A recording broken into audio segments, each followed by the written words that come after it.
Thank you for watching WISD TV and welcome to the second annual Advanced Academics Exploring Inspirations Project Fair.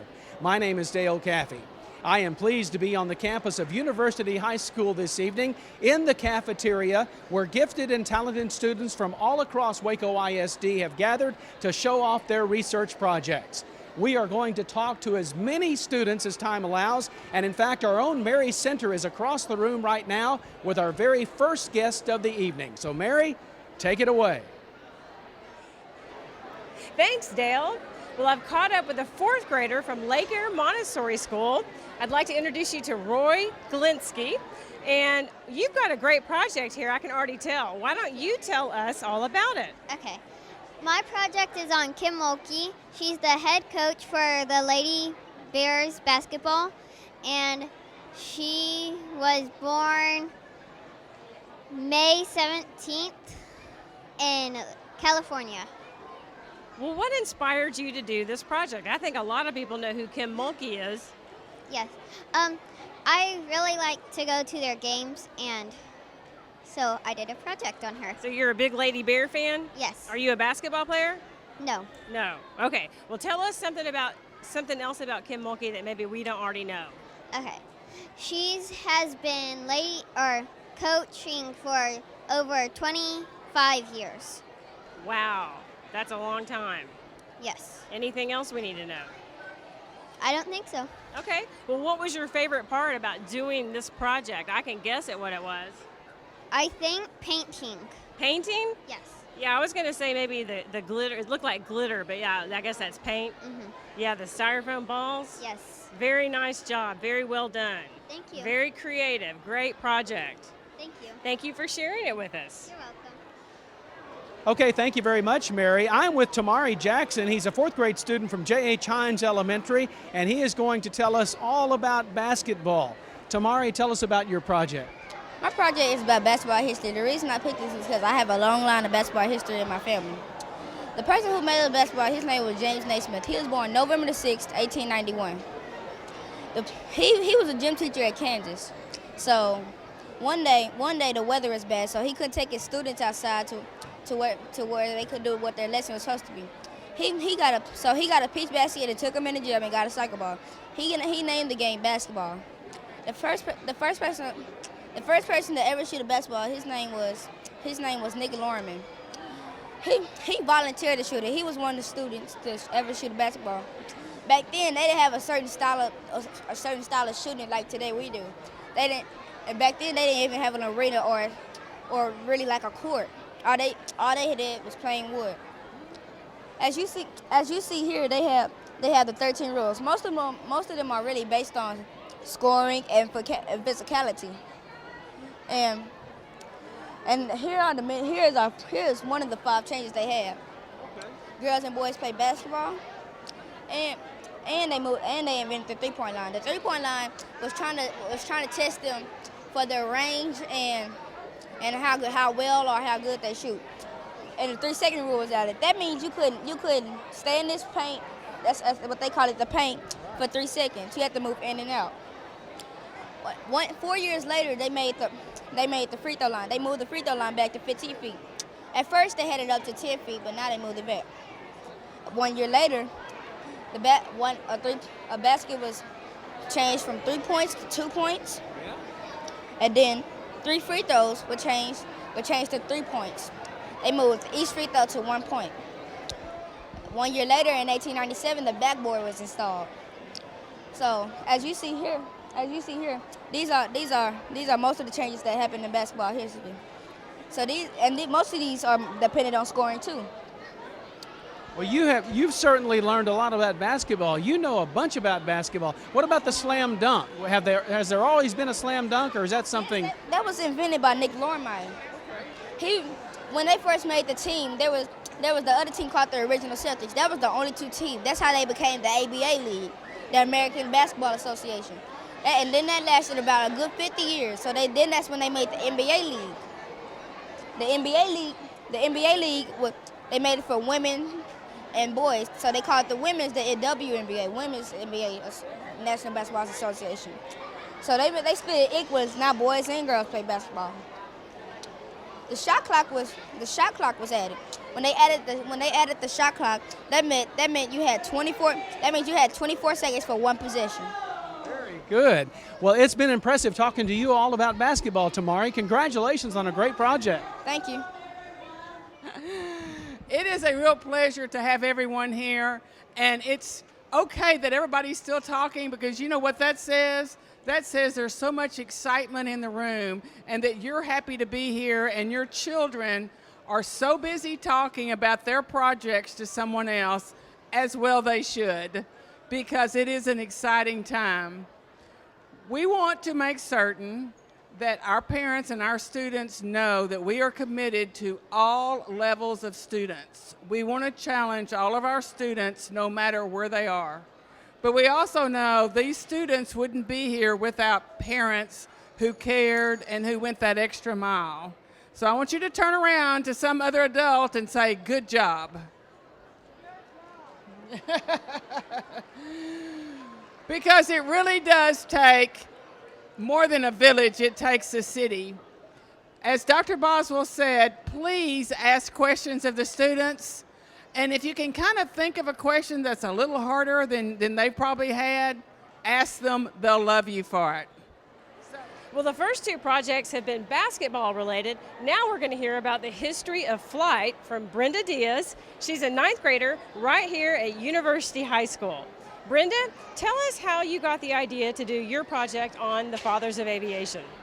Well, at first, me and my partner had an idea of doing history fair, and since we advanced to Baylor, but we didn't get any place, I was actually like, I want to do it for GT, and let's see if I can get a place.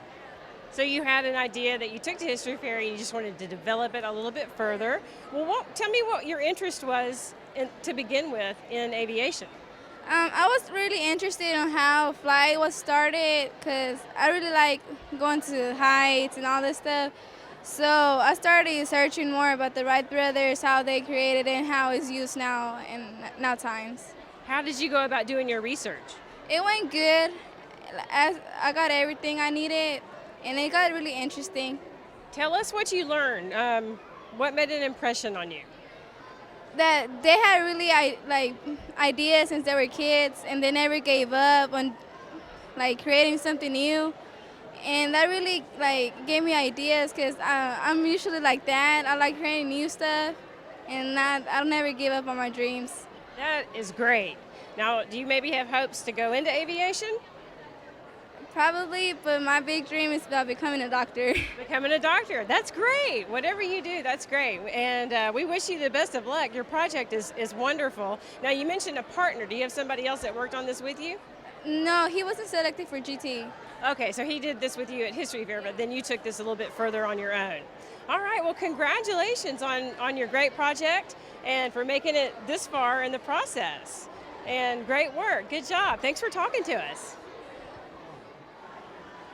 Okay, thank you very much, Mary. We're going to turn from aviation to the American Revolution. I'm with Julian Arias. He is a 3rd grader at Alta Vista Elementary. Julian, tell us all about your project. Well, I did Weapons of the American Revolution. I did the pistol, the sword, the bayonet, the rifle, and the flintlock musket. I also did the propaganda. That wasn't actually a weapon, but I did it because it was the reason we won the war. And it was more of a pamphlet to spread information.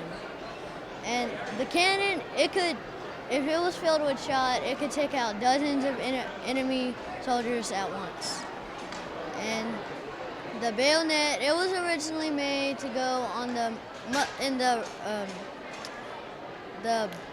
barrel of the musket, but it wouldn't work that way. So later they made it where it could fit on the musket, and that is now used on the musket. Very good. Come on a little closer here, if you would, and tell me a little bit about your project, and really tell me why you chose the project that you chose. Well, I always liked the weapons of the weapons period. So I thought of how they were a long time ago. So I thought of the American Revolutions. So I did the weapons of the American Revolution. Very good. It looks like you like movies that are about the revolution and things like that. Yes. Because you're dressed quite well tonight too. Where did you get the uniform?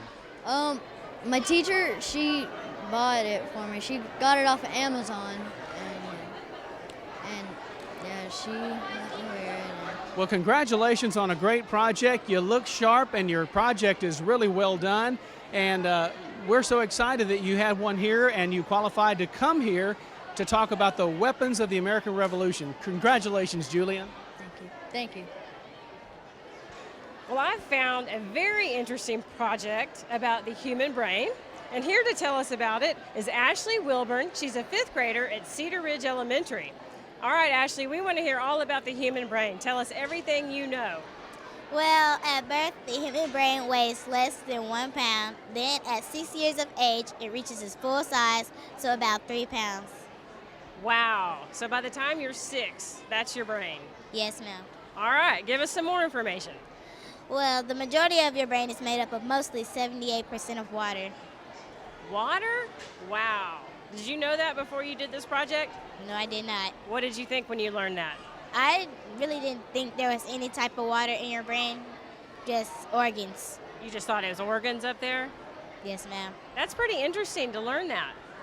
Yes, it is. All right, what else did you learn? The different type of learning styles that people have. Okay, tell us about that, because that might be good information for our parents to know to help their children. Well, right here is my class. I took a learning style test for my whole entire class, and so we all took the test. 7 of us came out as visual learners, 4 came out as auditory, and 6 came out as kinesthetic, and 2 are visual and auditory. Now that's very interesting. Do you mind if we ask what kind of learner you are? I am a visual learner. A visual learner. Okay, so tell us a little bit more about what that is. Well, visual learners, they mostly make A's. So I tend to sit in the front where I can see. Mostly I don't listen, I just look. Okay, so you like to use your eyes to learn. Yes, ma'am. Okay, now I bet I'm a visual learner, and I bet I see this thing over here sitting in this tray. That would help me learn. Pictures. Is that what a visual learner is?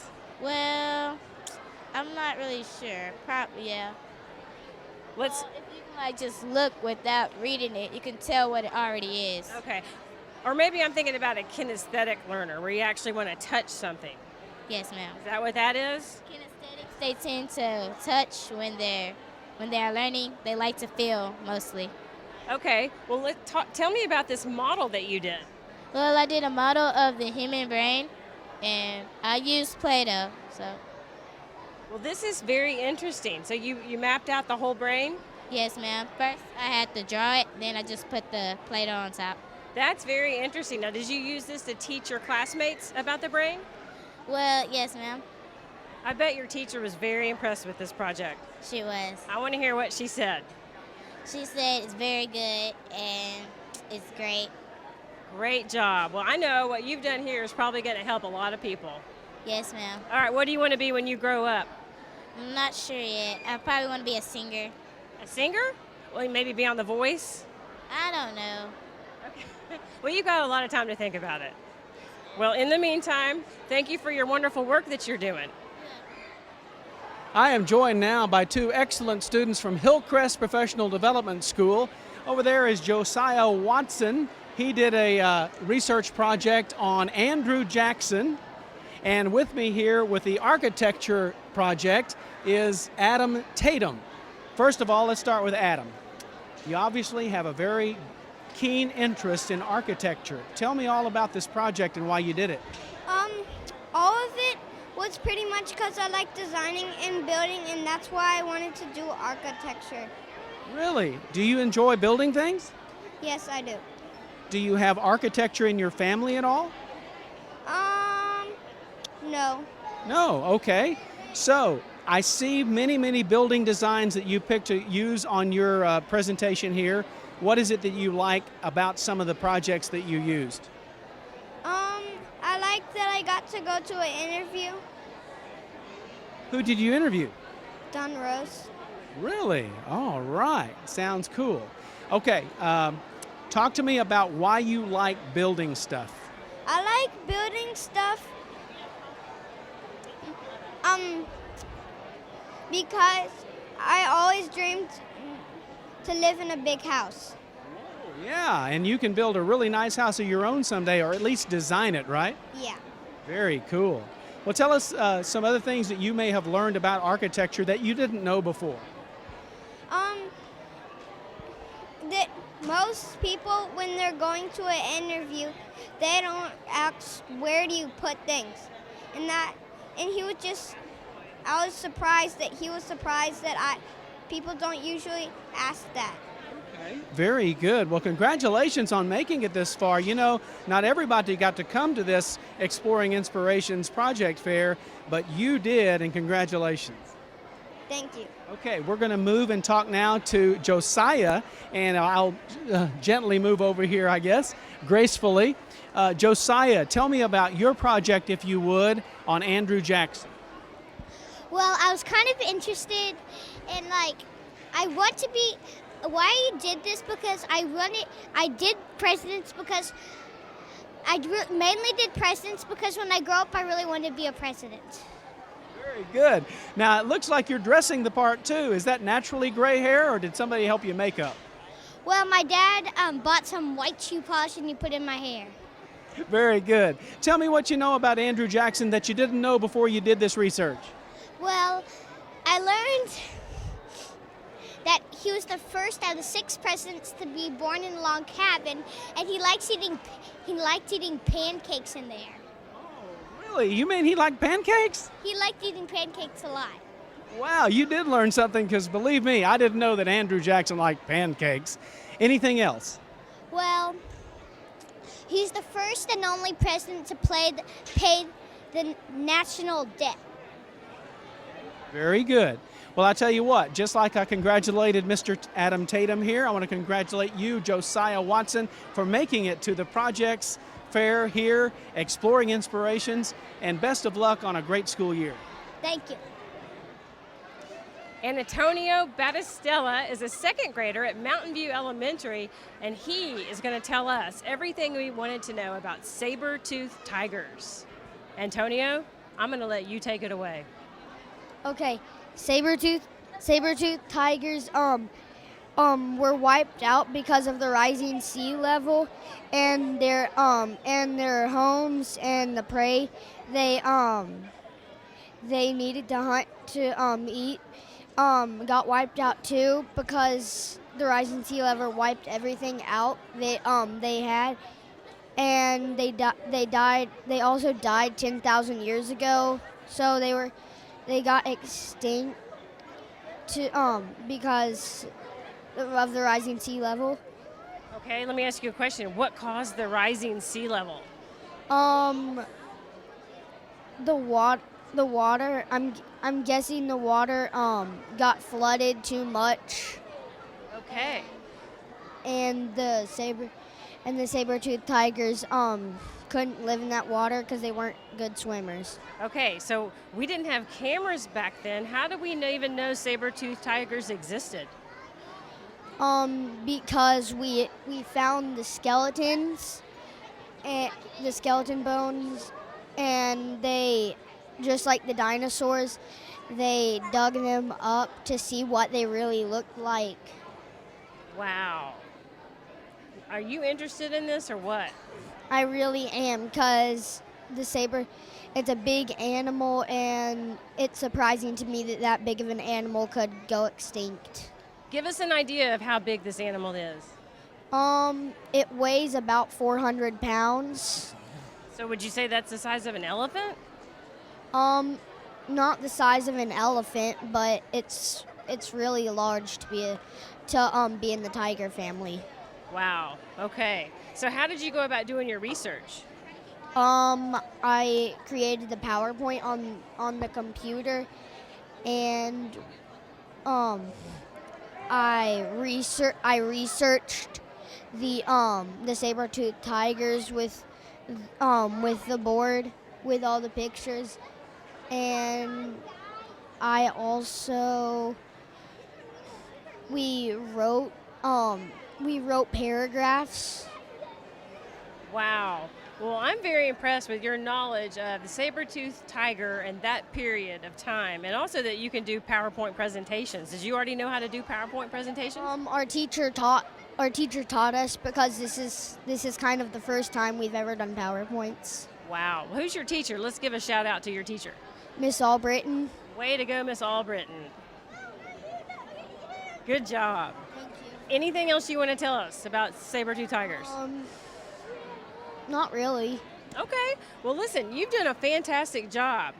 Any questions? Do I have any questions? Well, how big are those saber-tooth?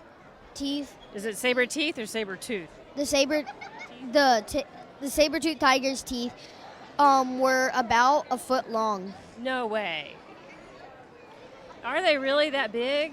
I researched with my mom, and she found out they were about a foot long. I really thought they were 7 to 8 inches long, but that was someone commenting. Wow, I would never guess they were that big. I was thinking like maybe like that big. Me too. Well, that's what research is for, right? It is. So if you have friends back at school and they say, oh, I don't want to do a project because projects are boring, what would you tell them? I would tell them projects are really fun, but you have to have really hard work, and when you're done, you get to present, and presenting is fun. Right. It's probably fun, too, when you pick a topic that you're interested in. It is, and then we get to present the exciting things that we did. There you go. That's awesome. Way to go.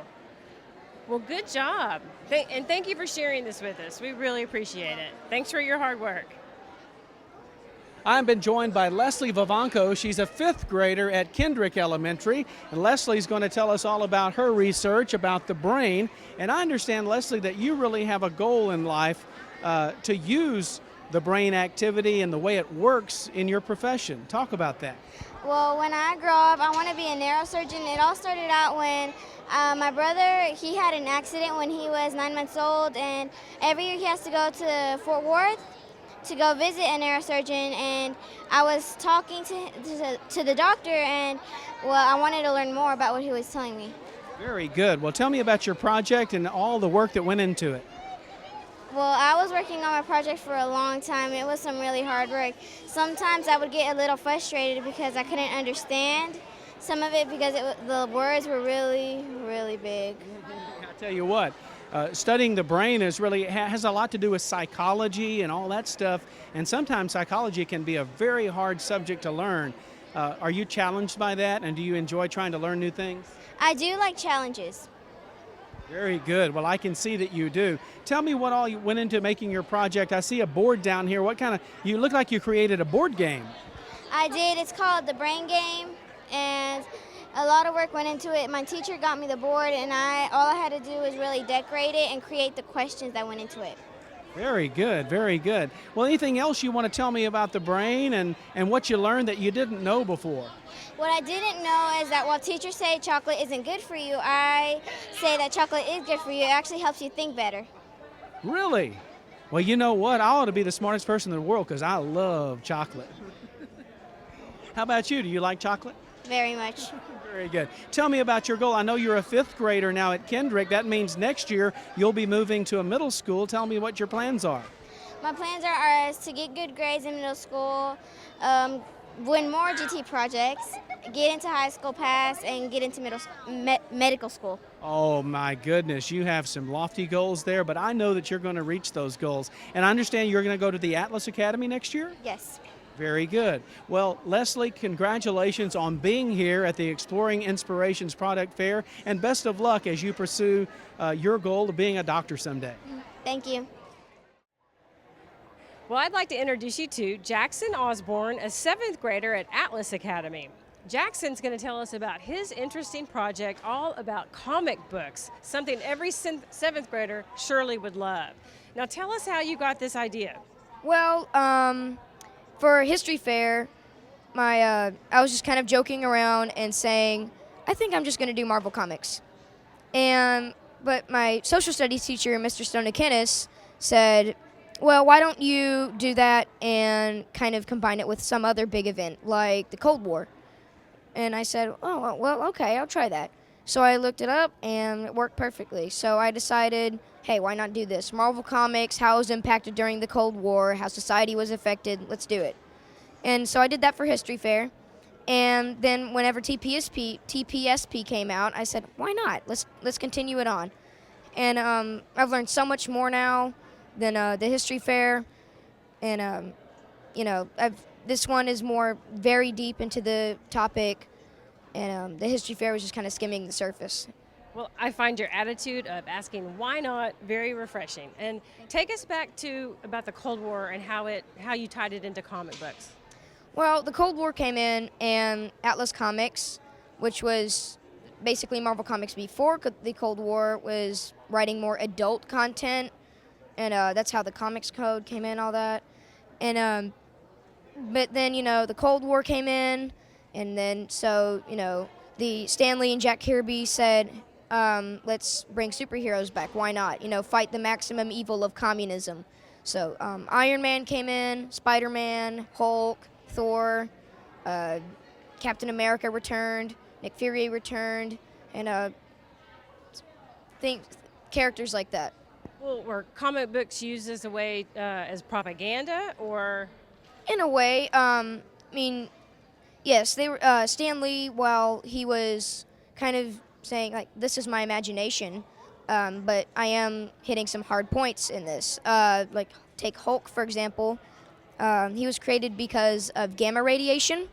So, he was, and at that time, gamma radiation was pretty new, and so Stan Lee was kind of saying, "We've got new technologies, and they're very dangerous, and they can just really mess with stuff." So, and then Iron Man, he's an example of the arms race, with that suit of armor fighting the unicorn, the Mandarin, people like that. So the comic book writers really were ahead of their time as far as science goes. Well, I mean, even today we don't have a guy walking around with a clean unit of energy on his chest, shooting lasers at people. Or, a guy who got bitten by a spider and now he can shoot webs and stick to walls. As I was saying, Stan Lee was kind of saying, this is my imagination, but, this has reality in it too. Well, tell us about your interest in this. Are you interested in it as an artist? Do you like to draw? Or are you more interested in the superhero factor? Well, I just like Marvel. I'm not really that big of an artist. Sure, I can draw a little cartoon guy, but other than that, not really big in the artist selection. But, I like Marvel Comics. I love Spider-Man. He's my favorite character. And so I'm more of the reading kind of guy. I like Marvel because of the comics. They're really good. They've got good morals and got good illustration. And, yeah. Well, that's great. Well, you've got a few more years of school ahead, but do you have any idea of what you want to do when you grow up, or what you want to do in college? Well, whenever I grow up, I would like to be an actor, but something around those lines. It always changes. I don't know what. Right now, I'm set on an actor. I have been, but whenever you're little, you want to be an astronaut or a firefighter or a policeman, and then you want to be like a scientist. But right now, I want to be an actor. I'm good at it. I like doing it, and yeah. Well, I think we found the next Superman, just a few years away. All right. Well, thank you so much for your work. This is a very interesting project, and you have done a wonderful job. Thank you. Thank you. Okay, thanks, Mary. I am pleased to be joined by Michael Wood. He is a sixth grader at Tennyson Middle School, and he's done a research project on trench warfare in World War I. That was back in the early 1900s, and you have quite a collection here of artifacts. Why don't you talk a little bit about what encouraged your participation in this project, and more importantly, why study trench warfare in World War I? Well, I did a project on World War I earlier when I was in third grade, and I just really liked it. I thought it was very, very interesting when I found out about it. And so I just decided to do it for my TPSP. Very good. Well, tell me a little bit about the collection you have here and some of these artifacts, and you can hold some of them for me and tell me about them if you would. Okay, well, the artifacts in World War One. This was a victory medal that was used or awarded to the troops who served in World War One and who won the war. And rations played a big part of World War One, and it depended on where you were stationed in the trenches. If you were in the back line or the support line in the trenches, you would have a fancier dinner because they did not want to transport meat all the way to the frontline trenches. And if you're in the frontline trenches, you would have corn, beef hash, or bully beef, and hardtack, which is flattened out bread with water. And I would imagine that in trench warfare, way back in World War One, sometimes you were in the trenches for 2 or 3 days at a time, right? And maybe had to be there, so you had to have canned food like that to eat. Yes, you were. The trenches were very, very crowded with so many people, and they're very thin too. And the soldiers would have very, very little shelter, which is why they had dugouts. They were dug into the walls. And depending on your rank in the military, depended on how big your dugout was. So if you were a higher rank, you would have a good-sized dugout. But if you're in the lower ranks, you would just have a little hole in the wall. Very good. Now, I understand that you also had a vested interest in learning about World War One because you had a family member who fought in World War One? Yes, I did. I do not know his name. I just know that I have a family member in World War One, and I have a picture over there that has, I think, him on it in World War One, and they were stationed at Fort Sam, Houston, right after the war. And Well, tell me something about World War One that you, of course, didn't learn when you did the project back in 3rd grade, but now you learned it as a 6th grader. well, I didn't really know that it depended all on your ranks, and I didn't really know about some of the diseases and other bad stuff in World War One, Like the illnesses that affected the soldiers and things of that nature. It sounds to me like you like studying history and doing history projects. Is participating in history fair something that's going to be in your future? Yes, I think it will. So Very, I look forward to that. very good. Well, congratulations on an outstanding project because I've learned a lot just seeing your display board behind you and the pictures you have here and the artifacts. It's very, very enlightening to learn about World War I from a student in the 6th grade at Tennyson. Congratulations. Thank you. Well, it's gotten much quieter here tonight because most of the students have left. But Jose Gomez was kind enough to wait for us to talk to us about his project. He's a 3rd grader at Alta Vista Elementary School, and he did his project on the environment and how worms help the environment. So Jose, I'm going to let you tell us more about what your project's about. Well, it's about the worms helping the environment because if they eat rotten fruits or vegetables, they make compost, and compost helps plants grow more better. That way we could have more food. And that's important because that's the food chain right there. Yeah. Because if we didn't have that, we wouldn't have anything to eat, right? Yeah. All right, so how'd you get interested in doing this? Well, I saw that that the earth was starting to get infected and there were less plants growing. So that's how I decided to make this so I can help it spread it out to be more better. Okay, so maybe to help people learn more about how to grow food in a better way? Yeah. All right. Well, how did you do your research?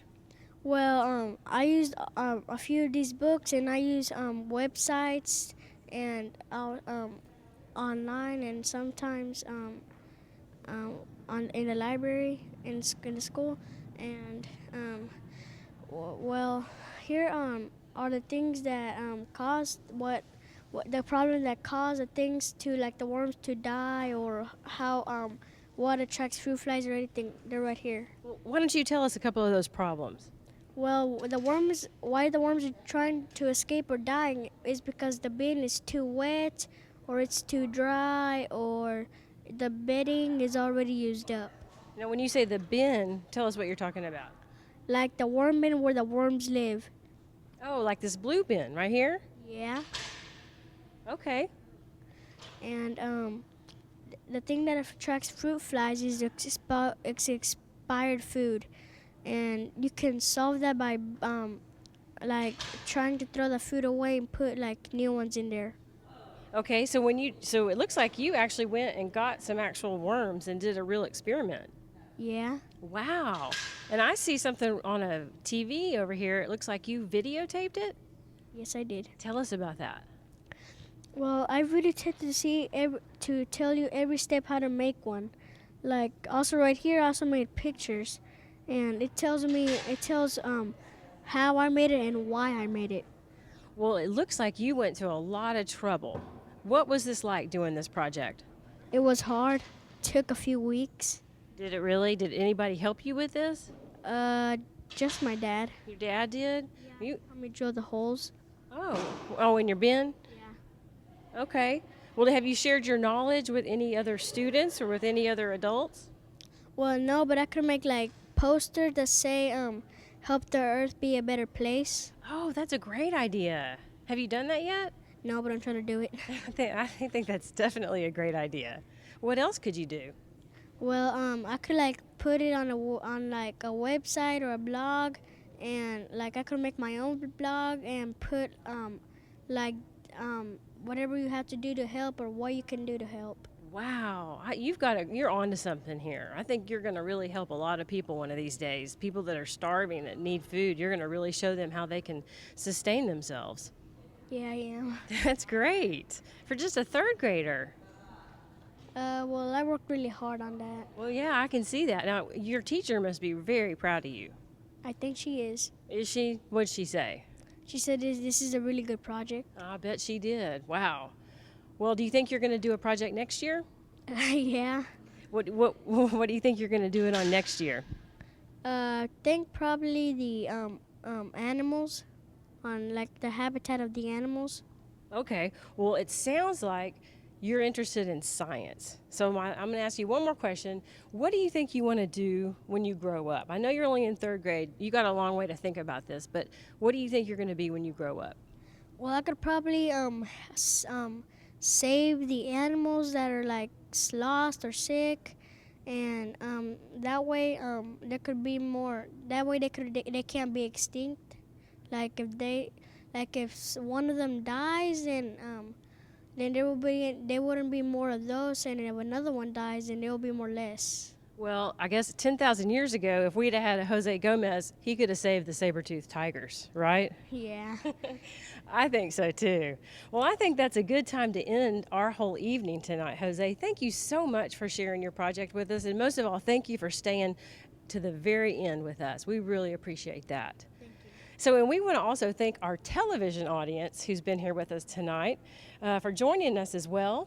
On behalf of my co-host, Dale Caffey, and Jose Gomez, we want to thank everyone for joining us here at the Advanced Academics Product Fair, for seeing all of the wonderful products that are here tonight and the ones that we could not cover as well.